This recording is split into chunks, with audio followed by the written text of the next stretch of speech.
I really don't like fish. And so when my mom made it, sometimes I hear that parents make 2 meals because kids don't like certain things. Well, that never happened. We ate what was made. And so when she made fish, I would insult her by taking a lot of ketchup and just dumping it on it because I just could not stand. I still can't, really, the taste of fish. And so you had to cover it up with something. And that wasn't fish's fault. It's not my mom's fault the way she made it. It's because I was kind of a spoiled brat and I would need it. So I needed something to cover up the taste. Not their fault, my fault. Well, brothers and sisters, we hear this very strange story today about Jesus casting out a demon and putting the demon into the swine and the swine going into the ocean, the sea.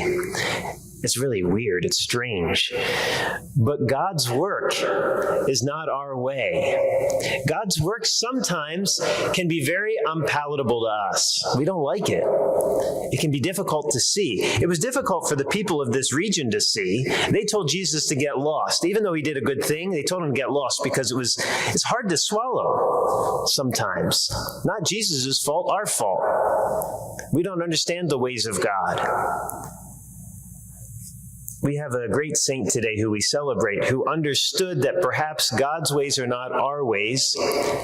And sometimes, because of our own fault, we have to kind of show God in a different light. And John Bosco did that.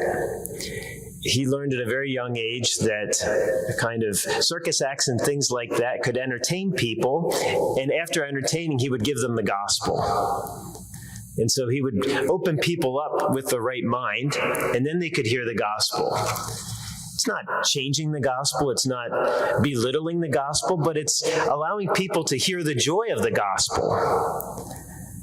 And so, brothers and sisters, we learn a great lesson from this great saint, that we know the truths of God through Jesus Christ, and sometimes in our world, they're hard to hear, even for us. But using our personalities, our interests, we can take what we know about the truths of Jesus and give them to people in a way that our world understands. That's what Jesus did when he told parables, and that's what we're to do to the example of the great John Bosco, who was a great patron. And so with joy, let us proclaim the gospel as he did, so that others may be converted, just as he converted many. St. John Bosco, pray for us. Please stand.